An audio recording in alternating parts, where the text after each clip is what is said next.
C'est vendredi, c'est les avis d'Alexis, bienvenue dans ce nouvel épisode. Et aujourd'hui, je vais vous parler juste après de la petite annonce classique du Patreon. Vous pouvez nous rejoindre, le lien est en première ligne de la description.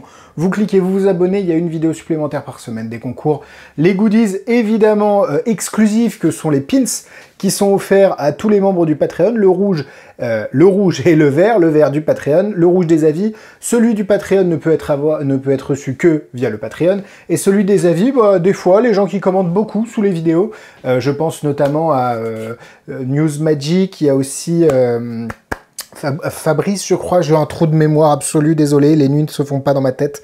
Bref, vous pouvez aussi, comme ça, je vous dis, tiens, toi, t'as commenté, t'as eu des bonnes idées, boum, tu me donnes ton adresse, je t'envoie des pins. Je l'ai déjà fait, Patrice, pas Fabrice. Et puis voilà, n'hésitez pas à le faire en commentaire, vous avez les avis en podcast audio que vous pouvez écouter sur la route en faisant votre ménage, la cuisine, la vaisselle, votre sport. C'est également dans la description, Apple Podcast, Spotify, Deezer, sur toutes les plateformes, je suis là-bas. Et aujourd'hui, on va parler de notre fameuse Destination Box. Alors, la Destination Box, c'est la version de la carte à la boîte de John Allen. C'est un effet classique qui a été développé par Bruno Hennig, qui est le créateur de cet effet. Et après, il y a eu plusieurs variations au travers du passé. Il y a le regretté Tom...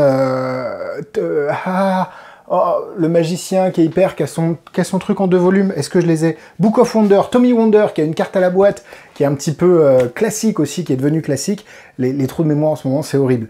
Et John Allen, il y a ce tour-là, a peut-être 15-20 ans, hein. Il a été ressorti parce qu'il n'existait plus, mais il est très vieux, et John Allen l'a fait énormément.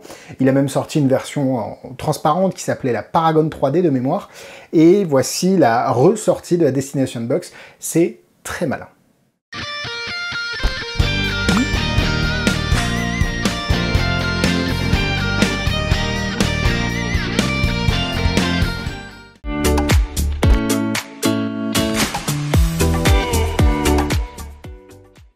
La Destination Box, c'est quelque chose d'assez classique en termes de magie. Vous avez une carte qui est... Alors, avant que la carte soit choisie, vous avez une boîte qui est donnée... Alors, attendez, parce que là, elle est mal... Elle est pas setupée, mais... Vous avez une boîte qui est donnée avec un cadenas. Je vous ferai la démo, hein, vous inquiétez pas, là, je la fais du air magie. Un cadenas, une boîte en bois. Le spectateur la tient depuis le départ. Une carte est choisie, vous faites vos routines d'ambitieuses classiques. Derrière, la carte a disparu. Le spectateur ouvre la boîte. À l'intérieur de la boîte en bois, il y a une boîte en métal et un petit sac. Le petit sac, vous pouvez mettre ce que vous voulez à l'intérieur. Et dans la boîte en métal, vous avez la carte choisie du spectateur signée. Le spectateur ouvre lui-même la boîte. C'est assez bluffant.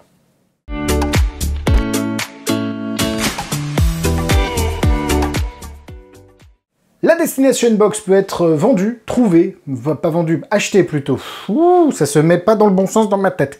Aux alentours de 240 €, 250, ça dépend. Vous pouvez, parce qu'en fait il n'est pas encore sorti au moment où je tourne cet avis, vous pouvez le retrouver chez Marchand de Trucs. Le lien est dans la description, n'hésitez pas à cliquer sur le lien pour passer commande. Vous avez évidemment les 10% si vous avez la carte fidélité de chez Marchand de Trucs. Donc n'hésitez pas non plus à bénéficier de la carte, parce qu'elle vaut 20 €. Donc globalement, vous l'amortissez sur votre seul achat de la Destination Box, ce qui est un truc assez incroyable.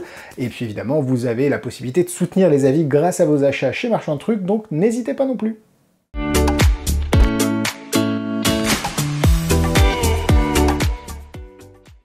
Je le fais plus souvent, mais n'hésitez pas à vous abonner. Également, je vous demande beaucoup de choses, hein. Passez commande chez Marchand de Trucs, allez voir le Patreon, vous abonnez, vous faites si vous avez envie, hein, comme d'habitude. Vous pouvez vous abonner à cette chaîne, plus de la moitié des gens qui regardent les vidéos ne sont pas abonnés, donc prenez le temps de cliquer, ça aide beaucoup. On a passé le cap des 13 000, d'ailleurs petit concours pour les 13 000 Alexis, peut-être, on ne sait pas. Vous avez reçu à l'intérieur de la Destination Box ce petit packaging qui est très cool parce que c'est un fourreau comme ça, et le packaging fait aussi comme si c'était la boîte, ça j'adore, avec le petit cadenas, tout ça.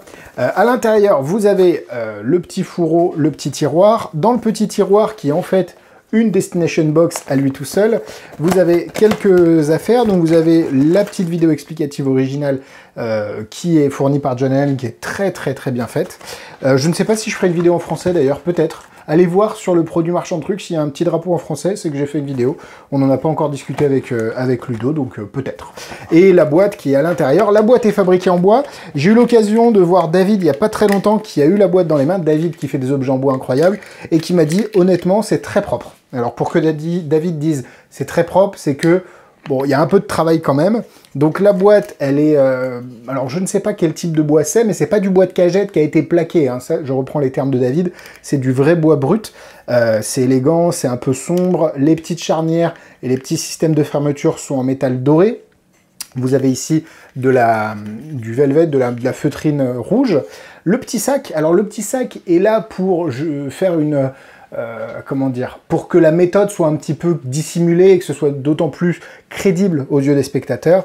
Et vous avez aussi la petite boîte en métal qui est une petite boîte à pastilles, à bonbons très classique. Et ça marche très bien, rien d'autre. Alors, c'est truqué sans lettres. C'est ça qui est intéressant, c'est que il n'y a pas forcément de système ingénieux de charge de la boîte au travers d'une trappe qui s'ouvrirait, qu'on chargerait la deuxième. C'est beaucoup plus simple dans le fonctionnement, mais ça marche excessivement bien. Et surtout que ça permet, alors ça a quelques inconvénients, on le reverra dans les points négatifs et les points positifs, mais ça a l'avantage de laisser libre le spectateur d'ouvrir la boîte. Et ça, c'est très très intéressant. Globalement, la qualité au rendez-vous, c'est un petit peu cher quand même, hein, par rapport à ce qu'on reçoit, même si le produit est de qualité, 250 €, 240, ça reste quand même un investissement. C'est un produit de professionnel, produit qui a été testé, retesté, la routine fonctionne et l'impact est vraiment fort. Donc c'est vendu à ce prix-là aussi, en plus du matériel, parce que la routine a été éprouvée auprès d'un vrai public. Donc peut-être que pour quelqu'un qui est amateur, ça va être trop cher par rapport à ses besoins, mais pour un pro, ça se justifie assez facilement de mettre un tel prix dans un objet aussi qualitatif et aussi intéressant que celui-là en termes de worker.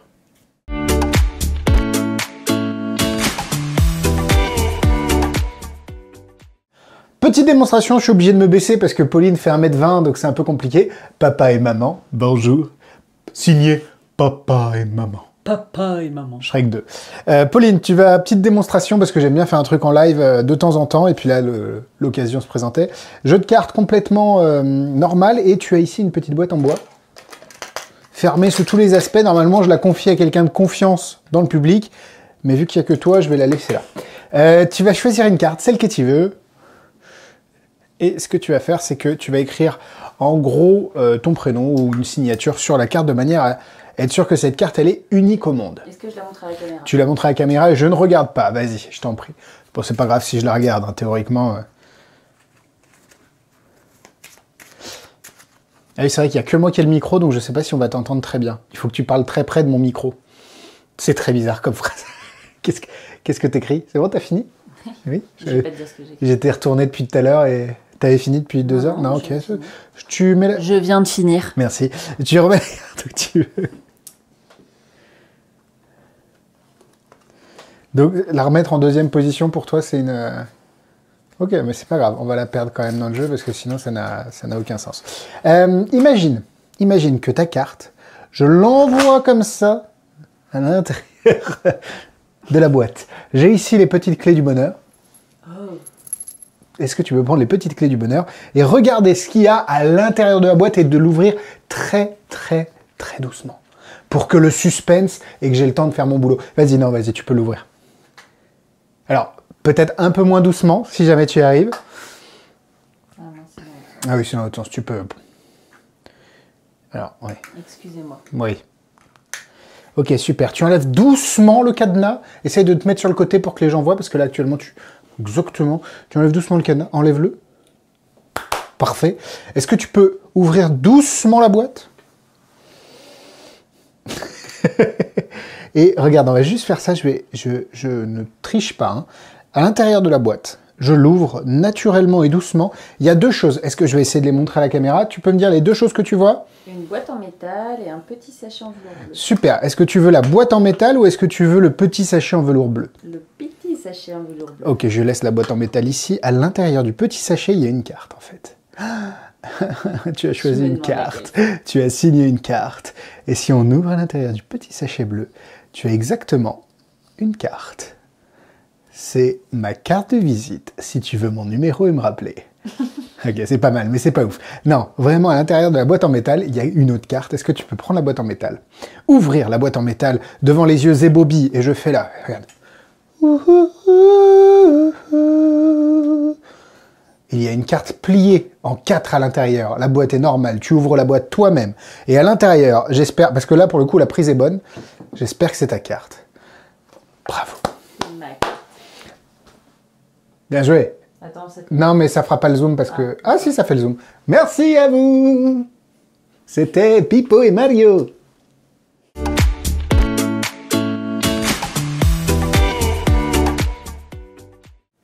C'est parti pour les points négatifs. Comme vous l'avez vu ou peut-être anticipé, vous allez avoir besoin d'une poche de libre sur vous. Alors si vous êtes en costume, les poches de costume sont relativement serrées de nature. Il faut vraiment avoir une poche, normalement la poche gauche si vous êtes droitier, la poche droite si vous êtes gaucher, pour pouvoir venir faire le travail en amont.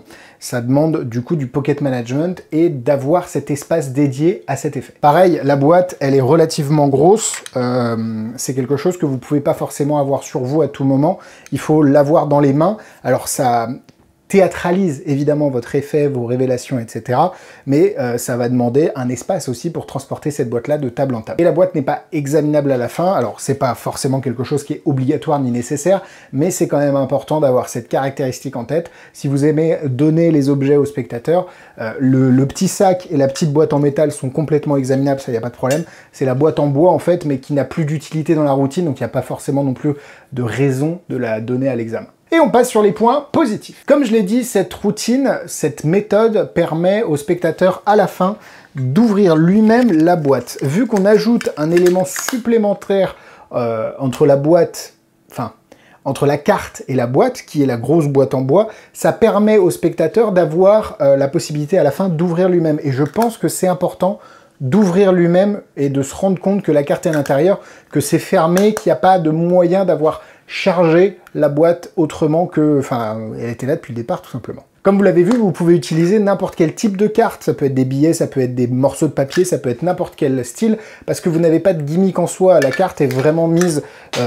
vous n'avez pas de petit accessoire qui simule la carte. C'est ce que je voulais dire. C'est vraiment la carte qui est à l'intérieur directement. Donc, vous pouvez l'adapter à n'importe quel jeu de cartes, et ça, c'est top. Les spectateurs ont la boîte dans les mains depuis le départ, et contrairement à beaucoup de versions transparentes, notamment la Revolution Box ou Paragon, ou il y en a plein, hein, 360 de Wayne Dobson, là vous n'avez pas l'objet en vue depuis le départ, donc c'est vraiment un voyage impossible.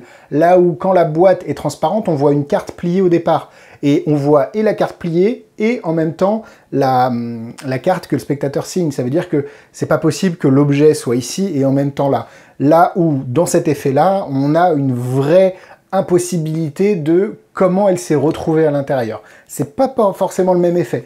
C'est un petit défaut sur les boîtes transparentes que j'avais contourné en mettant la boîte transparente dans un sac, petit sac en suédine, ce qui permettait de cacher un petit peu le contenu. Et puis là, vous achetez une routine qui a été testée, éprouvée par John Allen pendant des années, et c'est vrai qu'on sent que c'est du worker, c'est quelqu'un qui a vraiment mis ses tripes dans cette routine, ça fait 20 ans qu'il le fait, ça marche quoi. Et moi je l'ai fait à Pauline, et en fait elle a eu le mécanisme de pensée d'un magicien en disant « J'ai pas vu quand tu l'avais chargé à l'intérieur de la boîte ». Bah non, parce qu'on la charge pas, on détourne un petit peu le problème et ça marche très bien. Contrairement à des fonctionnements comme la boîte de Tommy Wonder où on a une espèce de shuttle pass, là on l'a mais différemment, et c'est ça que j'aime beaucoup sur la Destination Box. Bon, vous l'avez vu, moi j'adore, je pense que ça va rejoindre mon set pro. J'ai envie de le tester en conditions réelles parce que je pense qu'il y a un vrai quelque chose qui peut se passer. Maintenant, attention si vous avez des petites mains aussi, parce que là on n'est plus sur un empalmage de cartes, on est sur quelque chose de beaucoup plus gros. Et puis, mais non, franchement ça rejoint évidemment mon set pro. Je ne sais pas si ça va rester parce que ça prend de la place dans la mallette, ça prend de la place dans les mains, mais ça marche, donc pour moi c'est 4 cœurs. Niveau difficulté, Mercury Card Fold, hein, ou alors on met les cartes dans le dos et on la plie dans le dos un petit peu comme on peut. Et puis là, la shuttle demande un petit peu plus de travail, la chorégraphie est un petit peu plus compliquée. Donc 2 étoiles, rien d'insurmontable si vous faites déjà des cartes pliées dans des objets ou dans des endroits impossibles.